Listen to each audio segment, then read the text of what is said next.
Oi, gente. Antes de começar o podcast, eu quero dar uma explicação. Quando a gente grava o podcast, normalmente a gente usa dois celulares, um que me filma e o outro o convidado. No podcast de hoje, o celular que estava me filmando, a gente teve um problema. Nesse celular a gente perdeu a imagem. Mas para a gente não perder o podcast, a gente vai lançar o podcast com a imagem da deputada Lohana, com o meu áudio, porém uma fotinha parada. Então eu tô aqui só para explicar para vocês o porquê que o vídeo tá assim, mas se você tiver no Spotify, tá tudo certo. Obrigada, bom podcast. Oi, gente, eu sou Marilane Rabelo, sou produtora cultural, mãe da Malu, cineclubista e forrozeira. E estamos aqui hoje para encerrar a segunda temporada do Marilane Conversa com uma convidada mais que especial. Eu estou muito feliz e orgulhosa dela estar aqui conversando com a gente. Quem está aqui com a gente hoje é a deputada estadual Lohana França. Ela, em 2020, foi candidata a vereadora na cidade de Divinópolis, cidade onde minha filha nasceu. Ela teve mais de 5 mil votos e em 2022 ela candidatou para deputada estadual, teve quase 70 mil votos. É uma força da natureza essa mulher, apesar da cara de menina, mas é uma lutadora aguerrida, maravilhosa, uma inspiração.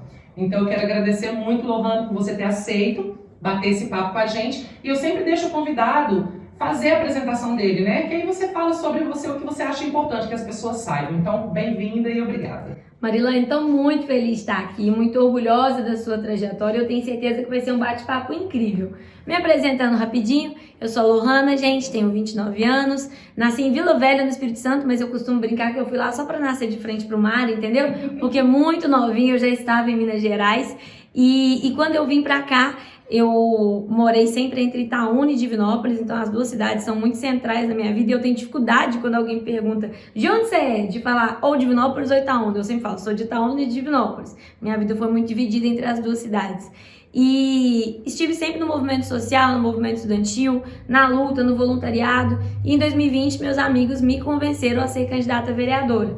Naquele momento, eu sou formada em Bioquímica pela Federal de São João del Rei. Eu estava aprovada em primeiro lugar para o mestrado lá na universidade. Foi uma dúvida muito grande, mas fui candidata a vereadora com a ajuda dos meus amigos, com a ajuda da juventude, com a ajuda dos professores e tive a alegria, como você trouxe, de ser a vereadora mais votada da história da cidade. Em 2022, eu decidi novamente ser candidata, só que a deputada estadual. Foi uma decisão que me exigiu muita coragem, porque em 2020, se o cenário era ninguém esperava nada de mim, e por isso eu não sofri ataque nenhum, em 2022 era como se eu tivesse um alvo nas minhas costas, porque eu já tinha ganhado uma eleição com muito voto, representava uma resistência à extrema-direita que está colocada no centro-oeste de Minas hoje, tem Divinópolis como sua capital, e passei uma campanha muito turbulenta, sendo ameaçada de morte, mas foi totalmente diferente de 2020. Mas chegamos à vitória e hoje eu trabalho especialmente na área da educação, já que eu sou professora, na cultura, no meio ambiente, e eu digo sempre que a pauta das mulheres ela é transversal. Ela passa pelas três pautas porque as mulheres são as principais impactadas, tanto quando um desses assuntos está ruim, quanto quando está bom. Então, é uma pauta transversal no meu trabalho. Muito interessante que a gente tem isso em comum. Em 2020 eu fui candidata a primeira vez também convidada por amigos e nunca havia imaginado isso para minha vida. Isso realmente assim nunca tinha passado e muito tinha a ver com ninguém por perto ao meu redor ser vereadora ou ser um cargo político, principalmente uma mulher. Aqui a gente tem uma Câmara, por exemplo, que há 2 mandatos só tem uma mulher em 15 cadeiras. Nossa. Então a gente estava num partido pequeno, a gente estava numa campanha toda trabalhada no voluntário, isso a gente tem em comum. Sim. Foram muitos amigos trabalhando voluntariamente por nós, porque acreditavam, estavam juntos. Mesmo que não fosse uma campanha coletiva, uma candidatura coletiva, mas era construída coletivamente. Exatamente. E o resultado foi muito surpreendente, porque eu também não sou de Varginha, eu sou de Belo Horizonte. Então aqui eu sou forasteira, eu não sou filha de ninguém, né? De um sobrenome aqui em Varginha, as cidades do interior costumam ter isso muito forte, né? Esse sobrenome forte. Então essa forasteira conseguiu mais de 600 votos na cidade. Na época, né, 2020, bolsonarismo, também é uma cidade que tem a extrema-direita muito fortalecida. E aí essa surpresa das urnas, do resultado das urnas, é que me motivou a sair novamente candidata agora. E aí eu queria saber de você, assim, dentro do movimento estudantil, em algum momento quem foi a sua inspiração? Veio dos seus amigos mesmo essa vontade? Como é que foi esse início, assim, então vou? Pois é, Marilaine, enquanto você estava falando, eu estava pensando um pouco sobre isso. Porque o que a gente percebe com muita clareza? Há uma dificuldade na classe política em identificar lideranças femininas e convidá-las para o processo eleitoral. Primeiro, treiná-las, capacitá-las, fortalecê-las nas suas bases para, enfim, convidá-las para o processo eleitoral. Isso tem muito a ver com a maior parte da política ocupante de cargo ser masculina. Porque, veja bem, depois que eu me tornei vereadora e me tornei deputada, especialmente, não é difícil achar mulheres para serem candidatas. Muito pelo contrário, eu recebo mensagem de mulher querendo ser candidata no WhatsApp, no Instagram, no Twitter. Se não for todo dia, um dia sim, um dia não. Então, a gente percebe que muito claramente quando a mulher tem uma figura perto dela, no estado dela, na região dela, que chegou a essa posição e que representa ela minimamente do ponto de vista ideológico, ela toma coragem e vai para o embate também. E os homens têm uma dificuldade muito grande, eles são a maioria dos ocupantes de cargos, de dizer que aquela mulher pode ser candidata. Então perceba, toda cidade tem uma diretora de escola que é amada por todo mundo, que resolve problemas de todo mundo, que faz cesta básica quando o pai da criança perde o emprego, que ajuda a família quando a mãe sofreu algum tipo de violência de um namorado. Essas diretoras não são chamadas para ser candidatas a vereadora. Quando são lembradas na véspera do final do período de filiação para compor uma chapa. E elas não são treinadas para serem candidatas, capacitadas para serem vitoriosas e de fato chegarem ao resultado eleitoral. Agente comunitário de saúde. As agentes comunitárias de saúde, em sua maioria, são mulheres. Quantas agentes comunitárias de saúde, eu faço o teste para você que está assistindo, pergunta para aquela amiga sua, para aquela tia sua que acesse, se ela já foi convidada a ser vereadora. Marilaine, é um povo que tem voto igual não sei o quê. As agentes comunitárias de saúde vão dentro da casa das pessoas, ajudam a trocar curativo, marcam médico. Então tem um vínculo e uma confiança do cidadão muito grande. São mulheres que têm voto nas costas e não são chamadas. Então assim, eu não fui convidada por ninguém da política para ser candidata a vereadora. Eu fui convidada, estimulada, apoiada e a minha pré-candidatura a vereadora foi toda construída pelos meus amigos, pela galera do movimento estudantil, pelos meus professores, a quem eu sou muito grata, e tive a força da minha família mais ao final, quando eu já tinha ralado para convencê-los de que valia a pena. Mas eu acho que esse é o nosso papel também. Com a sua eleição em 2020, tão perto da vitória, e com essa em 2024, que eu tenho certeza que será vitoriosa, falar nisso, gente, o número da Marilaine é 43 mil. É importante que, quando eleita, você faça esse processo de plantio de lideranças femininas e colheita das que já estão prontas, para que você consiga trazer mais mulheres para esse espaço. Você sabe que uma das minhas principais motivações para sair candidata novamente é exatamente isso. Porque eu penso assim, se eu não tive essa inspiração, mas hoje eu posso ser, então, por exemplo, minha filha vai para a escola e fala, minha mãe é candidata, é vereadora. Então as amiguinhas ali já vão tendo também acesso a uma mulher que é candidata, e isso, as minhas amigas, eu pretendo realmente trabalhar bem forte nisso, nessas lideranças. Porque o que eu descobri estudando melhor o que um legislativo fazia, um legislativo municipal, e o que precisava para esse cargo, eu descobri que é o que me move, trabalhar em causas sociais, estar sempre em projetos, isso é o que me move, independente se é disso que eu ganho meu recurso financeiro ou não. A minha vida eu sempre estive envolvida em projetos sociais, ou na cultura, ou com os jovens, ou com as mulheres. Eu brinco assim, né? A gente tem essa vida e a gente, em alguma medida, escolhe como gastar o nosso tempo. Então é uma escolha minha. Por exemplo, no ano de 2019, eu fiquei todos os sábados no cursinho pré-universitário Emancipa, de maneira voluntária, trabalhando ali. Ainda não pensava em candidatura nem nada. Porque olha pra você ver, eu estava ontem fazendo um podcast de história com o Hudson, que foi um dos alunos e hoje está se formando no UENG também lá em campanha. E eu falei com ele assim, claro que me motiva, se você vai para uma periferia onde o jovem quer estudar, ele passou a semana inteira, de segunda a sexta, indo na escola. Chega sábado, ele ainda está disposto a passar o sábado inteiro estudando. O mínimo que a gente pode fazer é disponibilizar essa oportunidade para ele. É verdade. Né? E isso que você está dizendo, Marilaine, conversa muito com outra coisa que eu penso também. Porque, veja, às vezes as pessoas falam que as mulheres não gostam de política. Quando eu faço essa crítica que eu fiz inicialmente para você, falando sobre como as lideranças políticas, homens, masculinas, não chamam a gente para ocupar esse espaço, quando eu falo para eles, eles dizem assim, mas as mulheres não querem ser candidatas. Só que a verdade é que, assim como você trouxe, que a sua trajetória é uma trajetória de trabalhar coletivamente, seja na produção cultural, seja no cursinho popular, a gente não emancipa, a gente percebe que nós mulheres, historicamente, ocupamos espaços políticos. Quem compõe majoritariamente as associações de bairro? Quem compõe majoritariamente o Conselho de Saúde no município? 90% das vezes, a maioria dos integrantes são mulheres. E esses são espaços políticos. E espaços políticos de decisão, espaços políticos duros, espaços políticos de escassez de recursos e espaços políticos em que não se recebe nada para isso. Então, na verdade, o que a gente percebe é que nós mulheres somos muito políticas, muito ativas pelas suas comunidades, pela coletividade, mas na hora de ocupar o cargo, o espaço de poder no sentido de caneta na mão, parece que é colocado um teto de vidro e a gente tem mais dificuldade de avançar. E é isso que mulheres como você, como eu, estão rompendo. E eu percebo, assim, que na campanha existe uma dificuldade, porque como, assim, de maneira geral, a nossa cultura preparou as mulheres para o ambiente doméstico e o ambiente público foi, né, promovido pelos homens, e hoje, quando a gente vai retomar todos os espaços que nos pertencem, eu ainda percebo que na disputa a gente ainda tem uma desigualdade muito grande. Né? No meu caso, eu sou mãe solo e não tenho rede de apoio aqui com minha filha. Então, assim, toda a estrutura da casa te demanda um tempo. Então, às vezes, você tem uma atividade, mas você fala assim, nossa, eu tenho que fazer um almoço, eu tenho que buscar minha filha na escola, nossa, ela tem essa atividade.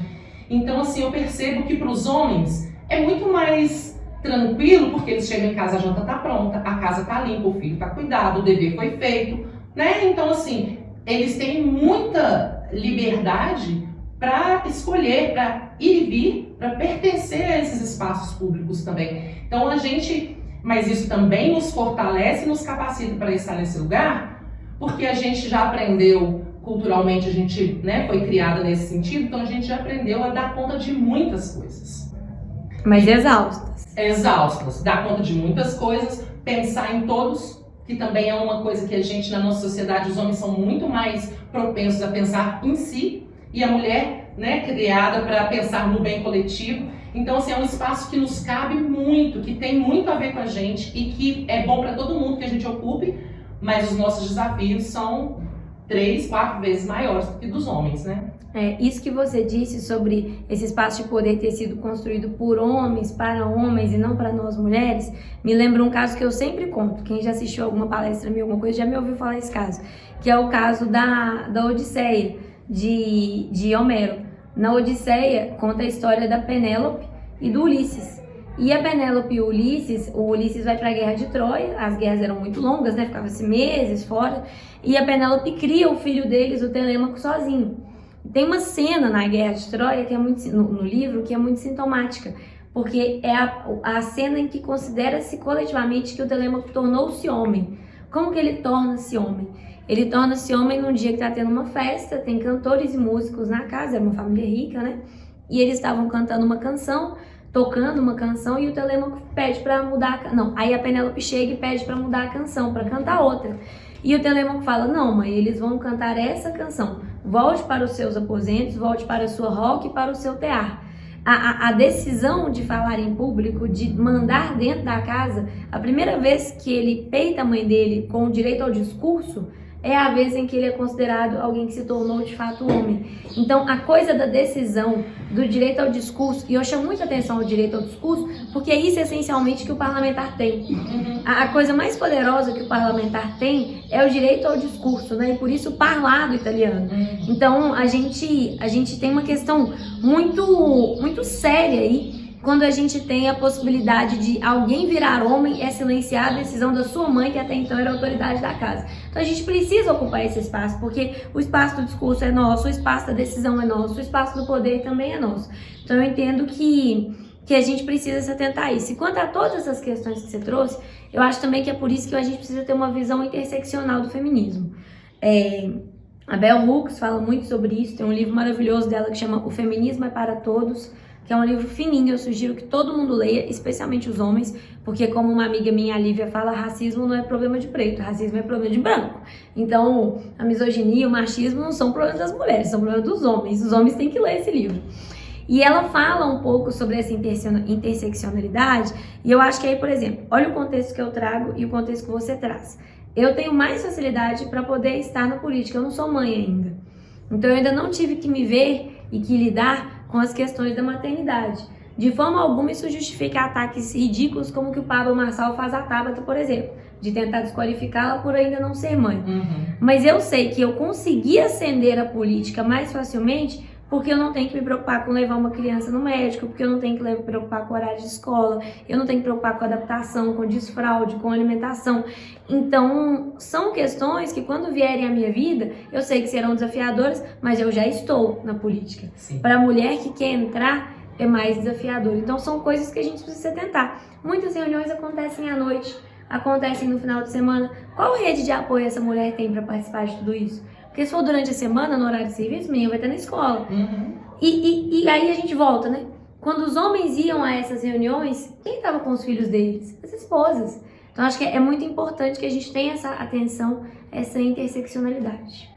E sabe que às vezes assim é tão inconsciente dos homens, né? Teve uma reunião no partido e aí eu cheguei e a pessoa me recebeu, um homem, me recebeu e falou assim, as mulheres estão ali. Então, como se, aquilo ali é o grupinho dos homens, né? Você, e ali as esposas. Aí eu peguei, ignorei o que ele disse e fui lá conversar com os candidatos também, né? Eles eram pré-candidatos ainda na época. E aquilo ficou na minha cabeça, sabe? E eu lembro que quando eu era menina, quando eu era adolescente, jovenzinha assim, eu era muito masculinizada. Por quê? Porque eu achava que o mundo pertencia aos homens, então eu teria mais respeito e mais moral e mais lugar na sociedade se eu me parecesse com eles. Se eu andasse com eles, se eu me vestisse como eles. Então, quando ele vem nessa altura do campeonato, eu tô com 46 anos, né, nesse momento da minha vida, e quer me colocar assim, ali é o lugar das mulheres. E eu fui com aquilo assim, pensando, porque às vezes nos toca de uma certa forma, mas a gente tem que saber como reagir para que ele vire um parceiro e não se sinta atacado pelo que a gente fala, né? Então é todo um jogo de cintura que a gente tem que ter, porque a gente vê alguns machismos ali pequenos no cotidiano e a gente tem que escolher também quais lutas a gente luta naquele momento ali, porque senão é isso que você falou, é exaustão total, é desgaste total, né? E aí eu queria saber assim, já lá dentro tanto da vereança quanto agora na Assembleia, o que você vive, que você acha que você vive por ser mulher? Que se você fosse homem, seria diferente ali? Nossa, Marilene, essa resposta dá 1 hora de podcast, só ela. Quando eu acho que um sinal da minha insegurança muito grande e que me lembrou um pouco o que você viveu na sua juventude, que você falou, eu era muito masculinizada, porque eu percebia que o poder era dos homens, então eu tinha que parecer com eles. A minha posse de vereadora, eu fiz questão de ir de terno. Eu só não pus gravata, que eu não achei uma gravata feminina. Eu fui de terno, um terno com ombreira, um terno bonito, mas um terno que era ali para marcar uma masculinidade no vestir, enquanto todas as vereadoras da história de Divinópolis foram de vestido para suas posses. E eu queria ter ido de vestido. Eu fui de terno porque eu sabia que eu era considerada menina. E muita gente achava, eu fui a vereadora mais votada da história da cidade, né? Que eu ganhei eleição porque eu sou bonitinha, porque eu sou novinha, porque minhas artes são bonitas e eu gosto de Instagram. Não tem nada disso. A gente ganhou eleição porque a gente tem uma história de luta. A gente ganhou eleição porque a gente tem uma história do movimento estudantil. A gente ganhou eleição porque a gente trouxe aliados, amigos, parceiros. Trabalhei tanto que emagreci 10 quilos na campanha. Então, foi por isso que a gente ganhou eleição. Mas eu precisava me afirmar. Eu precisava mostrar que aquilo era diferente. E na posse de deputada foi totalmente diferente. Eu tomo posse com uma sensação de já tá tudo provado. Eu não preciso provar mais que eu sendo mulher, sendo jovem, sendo feminina, eu consigo, e feminista, eu consigo ocupar os espaços que eu quero. Então eu fui com um vestido branco, de rendinha, todo menininha, rodado. Fui do jeito que eu queria ir, do jeito que eu tava me sentindo bonita. Tantas outras vezes eu uso terno e me sinto bem, me sinto bonita, mas eu acho que na posse de deputada eu pude escolher. Eu não precisava provar nada. Eu vesti do jeito que eu queria vestir naquele dia. E aí parece uma bobeira. Mas o jeito que a gente se coloca tem muito a ver com a gente precisar mostrar alguma coisa. Eu lembro que no início do mandato de vereadora, eu era muito mais briguenta. E eu acho também que isso faz parte de um amadurecimento. Afinal, eu tinha 25 anos. Agora eu tô chegando perto dos 35 anos, fazem diferença na nossa vida. Sim. E aquilo que você falou, né? A gente tem que tomar cuidado até em como a gente vai chamar a atenção desses homens para que a gente não perca aliados. Na verdade, coloque-os na responsabilidade de somarem a nossa luta. Mas naquela época eu tinha tanta certeza que eu precisava enfrentar todas as formas de opressão que ali estavam, que eu brigava muito e respondia muito e entrava em algumas celeumas que hoje eu não entro mais. Hoje eu deixo passar tranquilamente e escolho com mais tranquilidade as minhas batalhas. Mas essa semana acabou de acontecer. Há um candidato a prefeito de um determinado partido, de uma determinada cidade, que eu apoio porque o vice é do meu partido, o vice é um amigo, o vice é uma pessoa que eu respeito muito e eu tenho certeza que eles farão um bom trabalho nessa cidade. E ele não estava conseguindo notícias de fundo eleitoral no partido dele. E a gente até conseguiu um valor de fundo eleitoral através do vice, mas obviamente não será suficiente para o valor da campanha. E eles correram até mim para eu tentar conversar com os meus amigos nesse partido, ver se existia possibilidade, porque é uma cidade importante e tudo mais. Eu consegui um valor de fundo eleitoral e liguei, muito satisfeita, achando que eu estava resolvendo super-heroína, resolvendo os problemas deles. E ele me chamou de garotinha, disse que eu não sabia o que eu estava falando, disse que eu estava sendo enganada pelos poderosos do partido, me ofendeu bastante, falou que era uma humilhação com mais de 40 anos de vida pública eu ligar para ele para dizer que ele teria aquele valor. Então foi uma quebra de expectativa muito grande. E essa foi uma briga em que eu senti que valia a pena entrar. Que eu disse, bom, então o senhor fique tranquilo que eu vou ligar para o presidente do partido do senhor, partido tal, e vou avisar que não precisa desse dinheiro, porque não faz diferença, é tão pouco. Vamos distribuir para os outros candidatos para quem faz diferença. Para pessoas pobres, para pessoas negras, mulheres na primeira eleição, que é para isso que o fundo eleitoral foi criado. Para diminuir essa desigualdade entre os ocupantes históricos do poder e suas famílias ricas e suas famílias poderosas, e aqueles como eu, como você, que estão tentando entrar, são da classe trabalhadora e não têm nenhum privilégio nas costas. Então, aconteceu essa semana isso. Continua acontecendo. E hoje eu sou muito mais cuidadosa para escolher quando vale a pena responder e ter o desgaste e quando não vale. E assim, o que você acha que ser mulher e a vivência de mulher te traz de poder dentro desse lugar? Porque, como eu disse, né, eu acredito que toda essa formação... Eu estou muito apaixonada pela antropologia ultimamente, então eu sempre penso, é tudo culpa da cultura. Mas é isso, é muito mais do que o que nos torna homem ou mulher, é como a cultura nos molda, nos forja, desde muito pequena, né? Nos adestra, nos coloca nos lugares, né? Que a gente depois tem que lutar bastante para sair desses lugares. Mas enquanto esse lugar do doméstico, a gente tinha no início ali, né, do estudo feminista, a gente tinha uma ideia de que isso era diminuir a gente. E depois a gente, num grupo, a gente falou assim, cara, mas isso é expandir o nosso poder. Porque tomar conta de uma casa não é uma coisa simples, são várias coisas. E isso nos torna, assim, atentas a muitas coisas em paralelo. Então, por exemplo, só a alimentação da casa, no que você pensa, no que você vai fazer. Você vai no mercado... Descongelar a carne, cortar as coisas, higienizar adequadamente. Exatamente. Data de validade. Cozinhar, guardar quando chega do mercado, né? Estava conversando com a Flavinha aqui. É toda uma dinâmica, isso só para alimentar. Né? Trocou roupa de cama, lavou um banheiro, é roupa para lavar. Então toda essa, e é uma criança que vai fazer isso, toda essa dinâmica que a gente amplia para dar conta de uma casa, nos torna atenta às demandas de diversas coisas. Né? Então acho que isso também fortalece a gente no espaço público, principalmente porque a gente passa a considerar o bem comum, o bem de todos, a lutar de maneira geral para quem precisa mais, a priorizar quem precisa mais.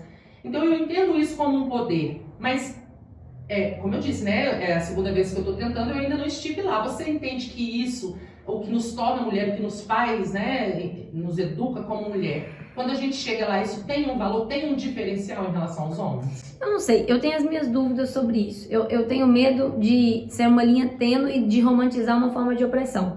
Acho que tem muito valor o que você traz, de como isso nos treina para ter um olhar mais amplo, mas eu tenho medo de como isso pode ser utilizado por uma pessoa mal intencionada para romantizar uma forma de opressão, porque o cuidado da casa é de todos, né? Sim. E eu tenho a sorte de ser casada com um homem, por exemplo, que entende isso muito bem, e eu posso viajar a Minas Gerais, eu sei que eu vou chegar, e todo o meu trabalho doméstico terá sido feito por ele. Quando ele viaja, meu marido também trabalha viajando, quando ele voltar, todo o trabalho doméstico da casa terá sido feito por mim.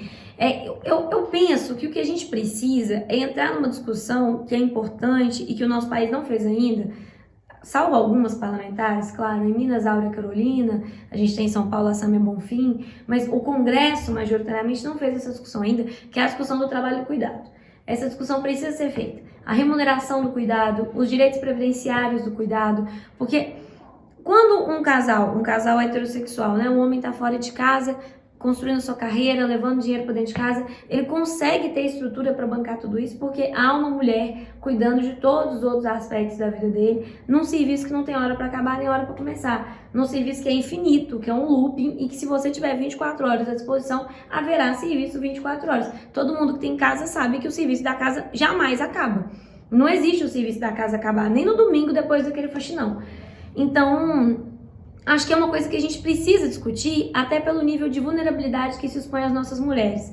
E observando o feminismo interseccional, que a gente falou, expõe especialmente as mulheres mais vulneráveis, especialmente as mulheres menos escolarizadas, as mulheres negras, as mulheres que não tiveram a oportunidade de escolher. Eu sou uma defensora da escolha. Se a mulher decidiu, ela teve condição de estudar, teve condição de conhecer o mundo e ela decidiu se dedicar aos filhos, se dedicar à casa, maravilha. Cada um tem direito de sonhar o que quiser e de viver o que quiser viver. Mas a mulher, eu acho que quando a gente não discute essa questão do trabalho e cuidado, a gente penaliza justamente as mulheres que não tiveram a oportunidade de escolher. As mulheres que engravidaram cedo e que tiveram que entrar numa relação que sequer foi sonhada ou planejada por causa de uma gravidez que também não foi planejada. E aí se casa e quando vê passou 10 anos. E aí ela já está chegando a uma idade maior e a criança, como é que vai fazer para separar? Então, eu acho que a gente precisa fazer a discussão do trabalho do cuidado, do ponto de vista de direito previdenciário, do ponto de vista de remuneração. Isso é urgente. E podem achar que a Lohana está doida. Mas quando foi falado sobre salário mínimo, acharam que as pessoas estavam doidas. Quando foi falado sobre férias e descanso remunerado, acharam que as pessoas estavam doidas. Quando foi falado sobre um seguro nacional para quem sofre acidente, mesmo se não tiver carro, que é o DPVAT, acharam que as pessoas estavam doidas. Quando foi falado do fim da escravidão, saiu no jornal que a economia do mundo ia colapsar. Então, assim, eu acho que se a gente não se permitir sonhar para além da cerca, a gente também não avança enquanto sociedade. Quer dizer que a gente vai realizar isso em 2 anos? Não. Mas quer dizer que o que é realizado hoje foi sonhado 10, 15 anos atrás. Então, acho que esse é um aspecto importante. E à medida que você foi falando, eu fui me lembrando de uma autora da primeira onda do feminismo. Não sei se você já leu o livro Tratados do Direito da Mulher. Você já leu? Esse livro é de uma autora que eu adoro, que chama Mary Wollstonecraft. Ela é uma feminista da primeira onda.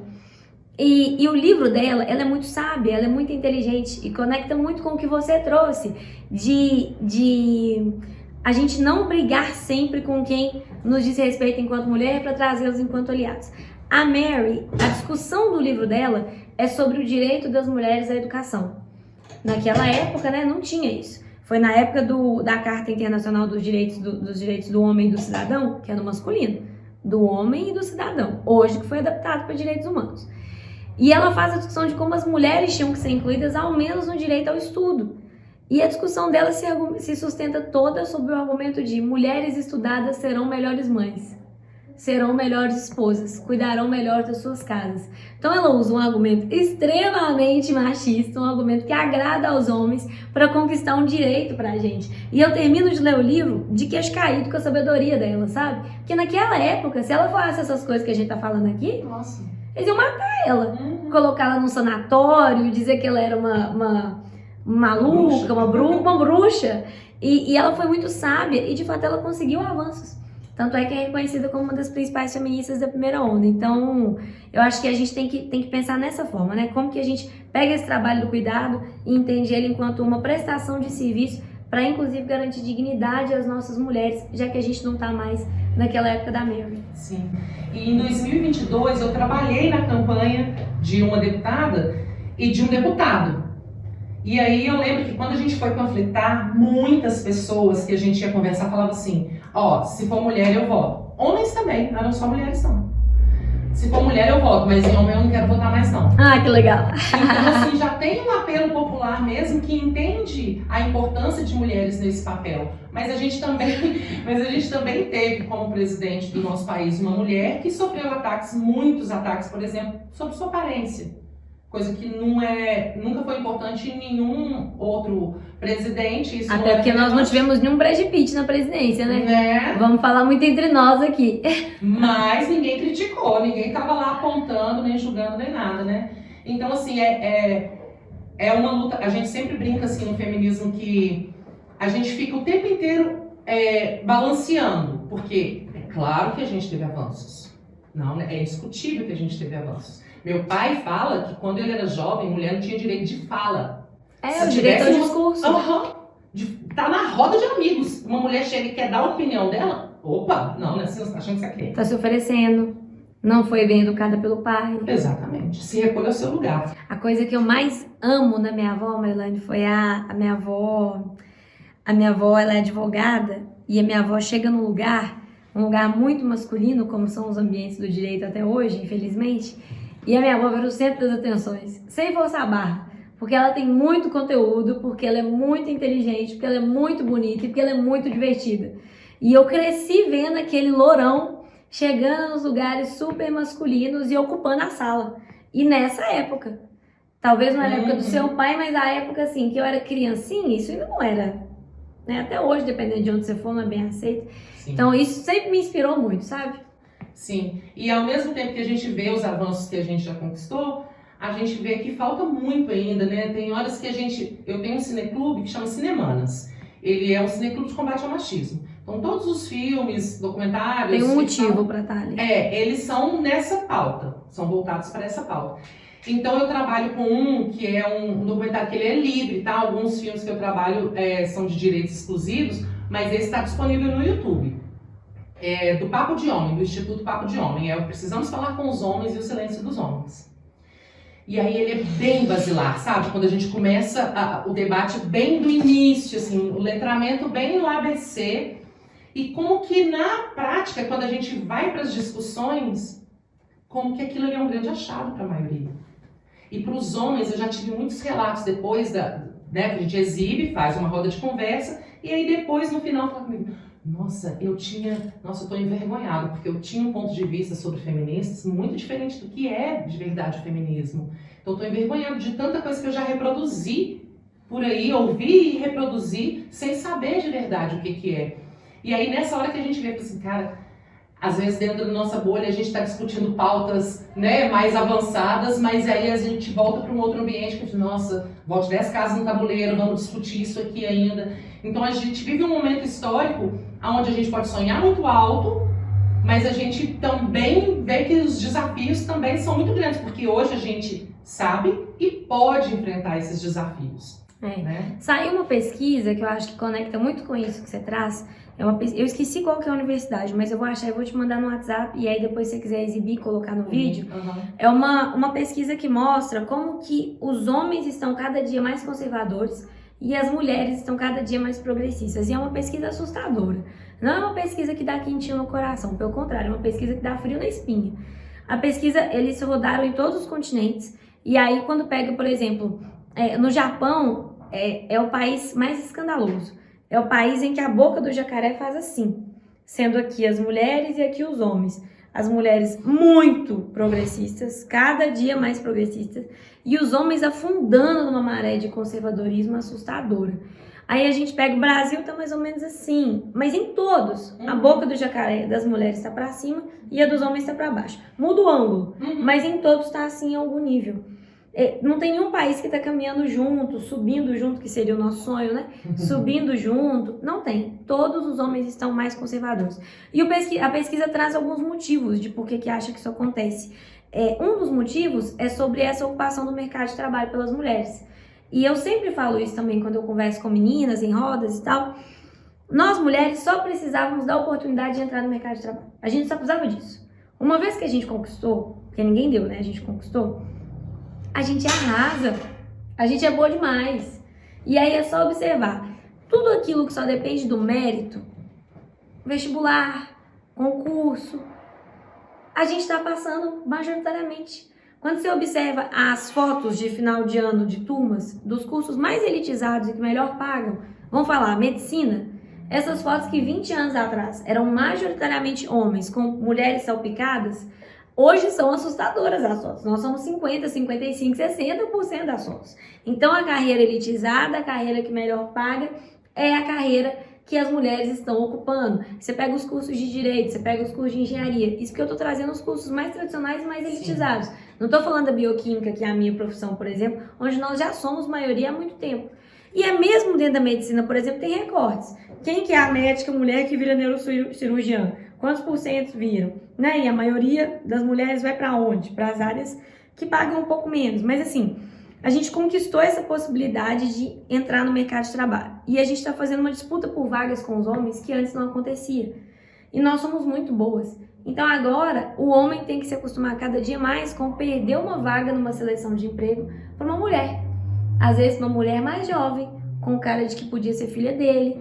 E isso eventualmente é amargo de escutar. Mas isso coloca para o homem não uma dificuldade, não uma dificuldade apenas, mas uma possibilidade. A possibilidade de fazer o que nós fazemos, que é se dedicar 2 vezes mais, que é estudar 2 vezes mais, que é trabalhar 3 vezes mais, porque toda mulher sabe que a gente não pode errar nas nossas áreas. É aquele meme, né?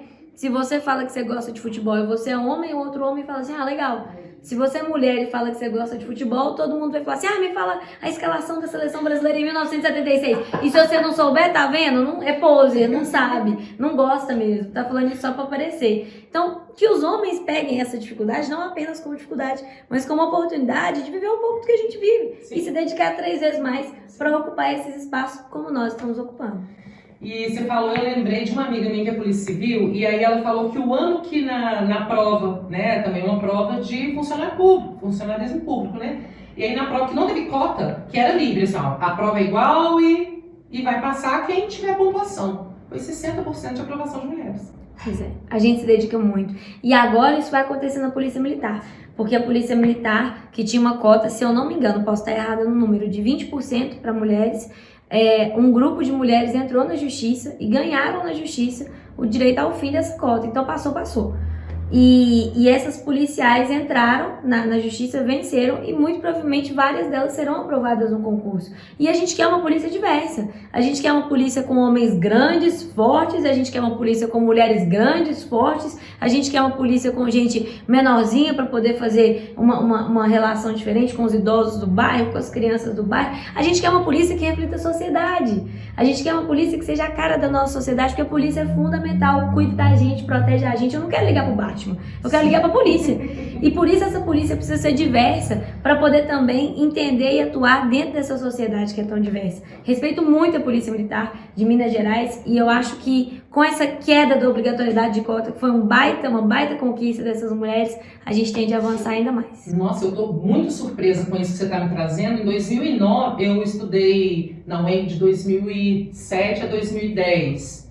Eu estudei psicologia. E aí a gente estava fazendo um estágio no P2 na Polícia Militar de lá, com os soldados que tinham acabado de ser aprovados. Então eles estavam no período de curso ali, né? Era 10% só de mulheres. E aí a gente conversava muito sobre isso com eles. Então, assim, eu imagino que isso acontecendo na Polícia Militar, a gente pode ter uma mudança de paradigma tão grande. É bem surpreendente para mim isso, porque a gente vê que hoje, aqui no nosso município, na luta contra a violência contra a mulher, a gente ainda tem muita dificuldade, porque a primeira instituição que chega é a Polícia Militar. Né? Quando você liga, o BO chega através dela, e nem sempre elas têm um acolhimento, um atendimento realmente. Na Polícia Civil já é um pouco diferente, mas na Polícia Militar nem sempre ela tem aquele acolhimento. Então eu acho que mais mulheres na polícia atuando, isso vai fazer também uma diferença de visão, né, da corporação como um todo, porque as mulheres vão também nas altas escalas, né? É um processo de mudança que a gente está vendo em todas as esferas de atuação, todas. A advocacia traz muito a perspectiva do julgamento com perspectiva de gênero. A gente colocar uma perspectiva de gênero, uma perspectiva feminista na análise processual. Desde as perguntas que o juiz vai fazer para a testemunha, para a vítima, para o réu, até a forma como o promotor vai agir representando o Ministério Público, os advogados das partes. Na Polícia Militar e Civil a gente também precisa ter essa perspectiva e a gente vai avançando exatamente como você falou, à medida que a gente vai ocupando os espaços. Porque se antes a gente tinha 4 deputadas para apurrinhar todas as instituições com as questões do feminismo, do respeito às mulheres, hoje nós temos 15. E na próxima acho que nós teremos umas 20. Se nas câmaras municipais a gente tinha uma vereadora para poder cobrar os secretários que não façam assédio moral com as suas funcionárias, na próxima legislatura, isso depende de você que está assistindo, por isso lembrem o número da Marilane, 43 mil, a gente precisa ter 2, 3, 4 vereadoras para poder falar daquilo que nos importa e proteger as nossas servidoras públicas. Então, é isso que você trouxe. À medida que a gente vai ocupando esses espaços, a gente vai aceitando cada dia menos coisas, menos absurdos, e a gente vai mudando as instituições. Isso não é sobre a polícia, isso é sobre toda uma sociedade que está organizada estruturalmente em cima da dominação sobre as mulheres. Sim. E eu achei muito interessante quando você trouxe esse estudo, porque esses 2 documentários que eu falei, eles são resultados de uma pesquisa.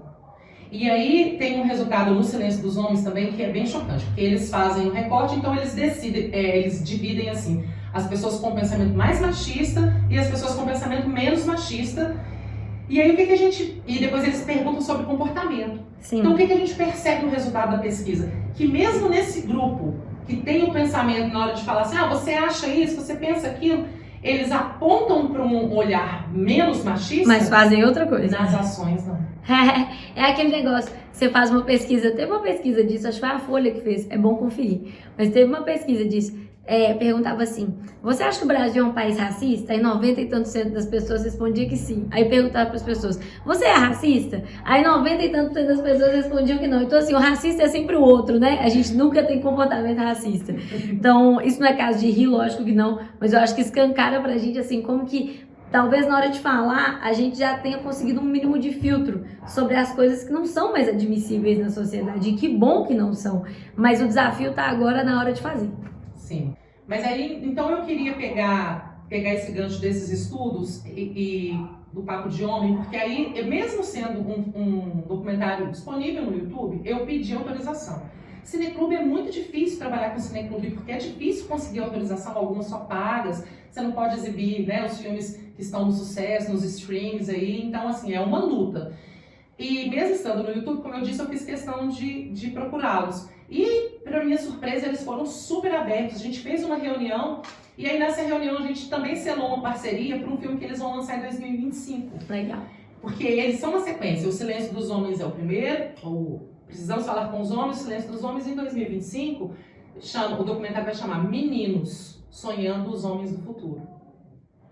Porque o objetivo principal do Papo de Homem é mostrar para os homens o quanto o machismo os prejudica também. O quanto esse sistema faz com que eles não acessem as inseguranças, as emoções, as fragilidades, e que tudo isso é inerente do humano, não é uma exclusividade da mulher. O direito de chorar, o direito de sofrer, a obrigatoriedade da violência, a obrigatoriedade para o homem, né? A obrigatoriedade da violência e de ser o comedor. Viril. Uhum. Então, quando eles fazem esses grupos com os meninos na escola e os meninos colocam isso, quanto que isso é uma pressão, ainda mais para um menino jovem que está em formação ali, né? Quanto que isso é uma pressão, eles vão percebendo isso. Então, eles pegam alguns depoimentos muito interessantes, por exemplo, de um cara lá de Belo Horizonte que foi preso por violência doméstica e tem um projeto hoje muito legal que os homens que foram condenados, eles têm que passar por algumas cidades tem, né? Grupos de estudo. E aí esse rapaz que dá o depoimento no documentário, ele fala assim, a primeira vez que eu fui tiqui, né? A lei mandou, fui. Revoltado, que eu tinha que sair da minha casa e ir lá, que chatura. A segunda vez eu já fui meio assim, Na terceira vez eu já fui interessado. Quando acabou os 15 encontros, eu falei, queria mais. Não, gente, como é que faz pra continuar? Porque é isso também, é encontrar esse outro espaço, porque no molde, né, um tem que ser assim, o outro tem que ser assado, e se você não cabe nesse lugar, aonde te moldaram, aonde te colocam, aonde te empurram. Então, assim, é muito importante também para outros homens, ao assistirem o depoimento dele, ver, primeiro, que quando você conversa com outros homens e percebe que a sua angústia é uma angústia compartilhada, e percebe que é possível mudar, é possível continuar homem e ser diferente, não ser tão agressivo, não ter essa obrigatoriedade da virilidade, e você poder despertar o humano mesmo que existe em você. e aí ele muda e você assistir a experiência de alguém mudando é também transformador, né? Eu tenho certeza que a coisa mais enriquecedora e a maior possibilidade de vida que a gente tem é ser quem a gente é. É ser quem a gente veio para o mundo para ser. Nada vai substituir isso. E entendo que para a gente conseguir ser quem a gente é, tem que ter duas coisas. A gente tem que ter respeito dentro de casa para poder ser quem a gente é. E a gente tem que ter respeito da porta para fora para poder ser quem a gente é. Eu não tô aqui fazendo uma defesa meio Gabriela de eu nasci assim, eu cresci assim, vou morrer assim, quanto aos defeitos, mas eu tô dizendo quanto às características. Sim. Então a coisa do menino, se ele é mais emotivo, se ele é mais artístico, se ele é mais quietinho, se ele não defende essa coisa de hipersexualizar todas as mulheres que estão ao redor dele, isso não quer dizer que ele não é hétero. E se não for hétero também tá tudo bem. Eu entendo que isso é muito valioso. E tirar as nossas meninas do lugar obrigatório da princesa também é muito valioso. E se ela quiser ser princesa, que ela seja princesa, mas que ela entenda que tem até várias formas de princesa. Ela pode ser a Mulan, princesa guerreira, ela pode ser um monte de formas de princesa. Só não precisa ser a bela adormecida que fica ali quietinha esperando ser salva, né? Mas eu entendo que é muito valioso isso, sabe, Marilene? Da gente criar as nossas crianças para que elas sejam quem elas nasceram para ser. E isso é muito valioso. Então, por exemplo, o lugar da fragilidade nunca me coube. E eu tive muita dificuldade com isso, porque o meu apelido era Mônica na escola. Eu era briguenta, eu era brava, E eu nem me orgulho disso. Tem a ver com o processo de amadurecimento, inclusive, porque eu não tô defendendo uma postura Gabriela perante a vida, repito. Sim. Tem a ver com o processo de amadurecimento, inclusive, passei a escolher minhas brigas. Mas eu entrava em todas as brigas de todo mundo. O negócio tinha nada a ver comigo, eu ia lá defender os pobres e oprimidos. Às vezes o pobre oprimido nem era pobre oprimido assim, eu estava enganada. Às vezes era, eu estava certa. Mas eu sempre ocupei muito mais o lugar de força do que o lugar de ser salvo. E tá tudo bem. E isso não me torna nem melhor nem pior do que ninguém. É o meu jeito de ser. E eu tenho um monte de amiga que sempre ocupou o lugar do ser mais recatada, ser mais tranquila. E isso não torna elas nem pior nem melhor do que ninguém. A gente é quem a gente é. E eu acho que o nosso papel... E aí, aquele lugar em que a gente tem controle total, dentro dos dois espaços em que eu disse que eu acho que é valioso, que a gente deixa as pessoas ser quem elas são, da porta para dentro de casa e da porta para fora de casa, acho que o lugar em que a gente tem mais controle é, sem dúvidas, da porta para dentro.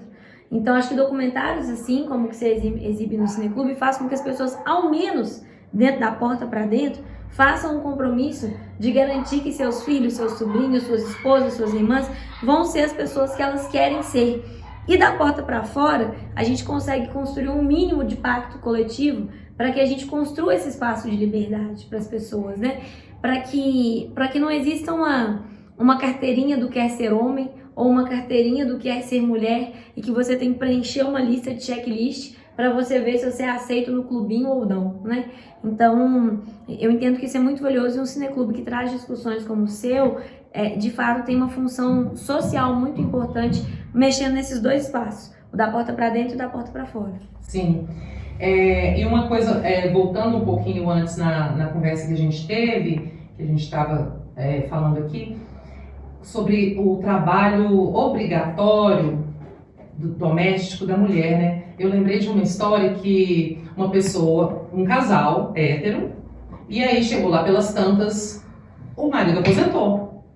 E aí o marido aposentou, e aí ele pôde curtir a vida dele. Ele aposentou na polícia, ele era policial militar. Então aposentou com 50 anos, isso, ainda relativamente jovem. E com um salário ok, e ele gostava de dançar. Então, meu filho, o dia que tivesse dança, ele ia. E a esposa dele, eu ficava olhando para aquela mulher e falava assim, sabe quando ela vai aposentar? Nunca. Nunca. No dia que ela morrer. E isso é muito forte mesmo, porque assim, por mais que você dê a faxina, a melhor faxina, você imagina. No outro dia tem serviço, tem copo para lavar. Tem pano de praia para pôr de molho. Então assim, esse homem sentia que ele estava agora no direito de usufruir da vida, de gozar a vida. Ele trabalhou, ele fez o que ele tinha para fazer. E aí eu fiquei pensando nisso. Então, e essa mulher nunca vai ter esse direito? Porque em momento algum ele veio para a tarefa doméstica, né? Obviamente. Ele estava aposentado, ele cumpriu a parte dele. Então isso também é um peso muito grande, porque nem na nossa velhice, hoje eu dou aula de forró em alguns projetos sociais. Então é para a terceira idade, majoritariamente para as mulheres. Eventualmente tem um bendito ao fruto, mas a maioria são mulheres. E aí eu pude conhecer esse outro universo também, que eu não tinha muito acesso, que é a terceira idade. Tem a terceira idade de uma comunidade carente. E aí você percebe, assim, o abandono dessas mulheres também, que envelheceram. Mulheres de classe C, então às vezes a filha mora até na mesma cidade. Mas aqui em Varginha a gente tem um coletivo que é R$5.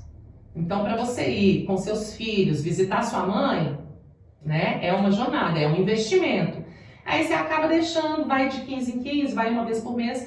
E aí eu percebo assim, o quanto que essas mulheres estão, depois de uma vida inteira de dedicação, de trabalho árduo, de criar filhos, de cuidar da casa, chega na velhice, elas não têm direito à segurança alimentar. Não têm direito a tratar seus dentes. E é isso que a gente está falando, sabe? Não vai parar nunca aquele serviço, elas nunca vão ter aquele acolhimento. É muito... E essa luta que você está falando é uma luta que validaria esse direito, né? Marilene, eu vou te contar uma coisa muito íntima, familiar. Na minha família, eu tenho uma madrinha de batismo, que é a Nininha, que me criou. Beijo, Nininha, se a senhora assistir. Vou mandar para ela quando sair. E aí eu não vou citar o nome da outra parte para não expor ninguém da minha família. Mas a minha madrinha é uma pessoa que viveu a vida cuidando. A Nininha cuidou de todo mundo. Ela é a filha mais velha, então ela cuidou dos irmãos mais novos, ela cuidou da mãe idosa na velhice, ela cuidou do irmão que sofreu uma queimadura terrível numa fábrica, foi a óbito, mas até ir a óbito, quem parou a própria vida para cuidar dele foi ela. Ela cuidou dos 2 filhos, ela cuidou de 2 filhas de um parente nosso, ela cuidou de mim, porque ela terminou de me criar. Ela cuidou de todo mundo, ela cuidou do neto mais velho, porque um filho ele teve alguma dificuldade de saúde no primeiro ano de vida e estava no meio do doutorado, a esposa no meio do doutorado, a minha madrinha foi se dedicar completamente para cuidar do primeiro neto. Então é uma mulher que a vida dela foi cuidar dos outros. Isso. O sonho dela era ser enfermeira. Ela chegou a fazer um cursinho técnico da igreja para aprender o básico, mas não conseguiu ser enfermeira. Apesar dela saber muita coisa com experiência de vida. E eu nunca ignoro um conselho de medicamento que ela me dá ou de alguma coisa de saúde. Recentemente, uma pessoa da nossa família, que é a outra parte que eu não vou expor, falar nome nem quem que é, passou por uma dificuldade de saúde muito grande e essa dificuldade de saúde tem a ver com escolhas próprias. Álcool, fumo, algumas escolhas próprias na vida. E essa pessoa pediu para a minha madrinha cuidar, para ir morar com a minha madrinha. E eu liguei para minha madrinha e, com todo o perdão de quem está assistindo, eu fiz algumas ameaças. De que ela não, se ela recebesse essa pessoa na casa dela, eu não visitaria ela. Eu não falaria com ela. Eu falei assim, olha, pelo amor de Deus, a senhora tem mais de 70 anos. Sua vida foi cuidar dos outros. Agora, pela primeira vez, Marilene, ela está fazendo atividade 3 vezes a semana. Ela faz pilates um dia, ela faz hidroginástica outro dia e ela faz curso de pintura em pano de prato no outro dia. Então, 3 dias na semana ela tem atividade. Ela sai, ela vai pra praça, ela anda em volta do polo esportivo da cidade, ela conversa com as amigas dela, ela fica no WhatsApp mandando vídeo, mensagem de Deus e tal. Assim, pela primeira vez na vida, ela ainda cuida da casa.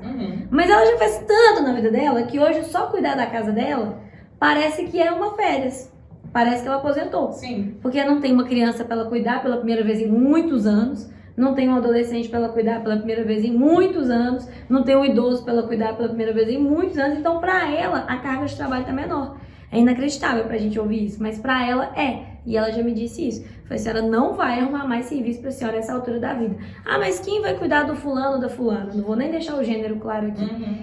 Eu falei assim, olha, o fulano, a fulana tem Beltrano, Ciclano, todas essas pessoas aqui que são da nossa família que podem ajudar. Inclusive Beltrano é filho, tem mais responsabilidade que a senhora. Fui falando. Mas eu sei que ela ficou até chateada comigo, de tanto que eu falei na cabeça dela. Passou umas 2 semanas, eu tava em agenda. Ela me liga, Marilene, e pelo telefone eu senti que ela tava igual um balão inchada de orgulho. Fulano chegou aqui na porta da minha casa de mala e cuia. E eu falei que se quisesse dormir uma noite, porque já tava de noite, já tava frio, podia. Mas que amanhã não ia mais ficar aqui em casa. Porque eu não tenho saúde pra ficar cuidando de mais ninguém, agora eu vou cuidar de mim. Viu, Lohana? Aí eu falei, viu, Nininha, que alegria, muito bom, isso mesmo.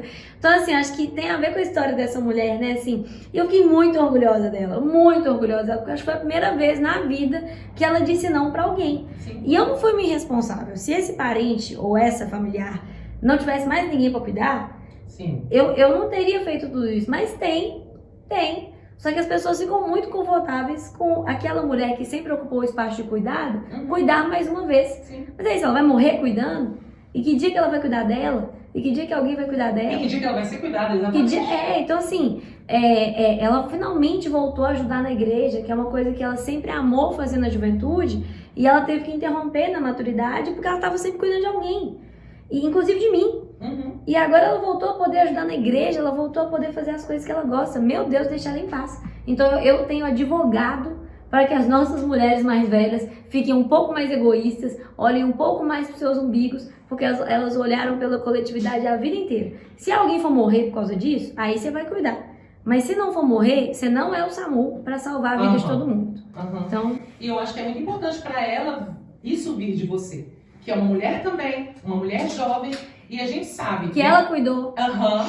E como nós tivemos muito dentro da nossa história essa coisa da obrigatoriedade de cuidar, né? Você vai ver nos cursos de enfermagem, qualquer curso que quer cuidar, professora de primeiro Fundamental 1, né? Que vai crescendo, aí os homens entram, mas no Fundamental 1 que você tem que cuidar mais, não é com eles.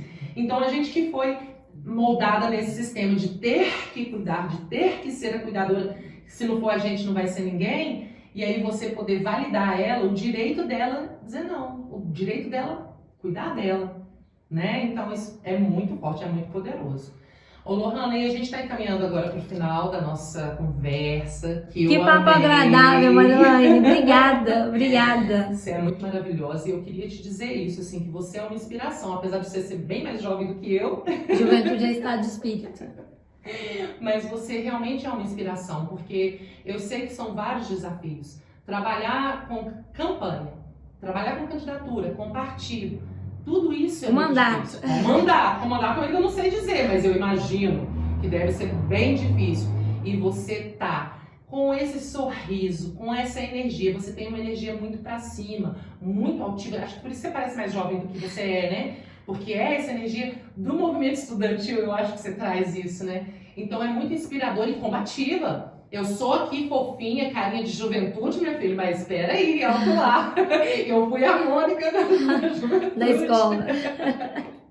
Então eu quero te agradecer demais a sua disponibilidade de poder estar aqui. Quando eu estive na Assembleia, você ter me atendido, nossa, sou muito agradecida. E de você estar aqui hoje conversando com a gente, essa conversa riquíssima, que foi maravilhosa. Muito obrigada. Marilaine, eu que amei estar aqui. Eu não te atendi com o carinho que você merecia na Assembleia. Foi uma correria danada. Eu quero te receber novamente com a gente com mais tempo. Mas agora depois do período eleitoral, porque eu quero você todos os dias aqui em Varginha pedindo voto.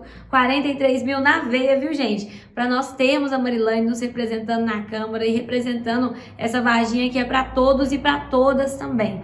Eu estou muito feliz com a sua candidatura, eu estou muito feliz com estar mais perto de você, com ter a oportunidade de bater esse papo com essa mulher tão inteligente que já construiu tanta coisa e que eu fico pensando tanto mais que você ainda vai construir com a caneta na mão, ocupando uma cadeira na Câmara Municipal. Obrigada, foi um privilégio estar aqui. Ai, que maravilhosa. Muito obrigada. Obrigada, Lohana. Obrigada, Claudiana, Gabriel, Letícia. Muito obrigada. Lembrou todo mundo. Todo o bonde. Muito obrigada a Flávia e o Nicolas, que sempre me ajudam aqui. Obrigada a Ana também. E assim, a gente encerra a segunda temporada do Marilaine Conversa. E eu quero agradecer principalmente vocês que me ouviram no Spotify, viram no YouTube, viram tantas conversas que agregaram muito conhecimento na gente, trouxeram muitas experiências de vida. Quero agradecer demais. E é isso aí. 6 de outubro. 43 mil.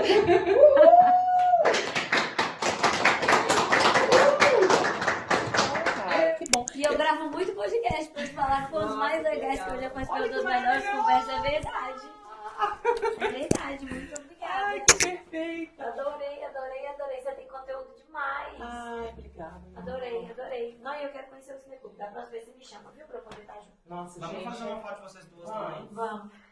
Se quiser Eu salgadinho vou- também. eu vou olhar muito pouco, né? Ah, mais ou menos. Aonde que você sugere?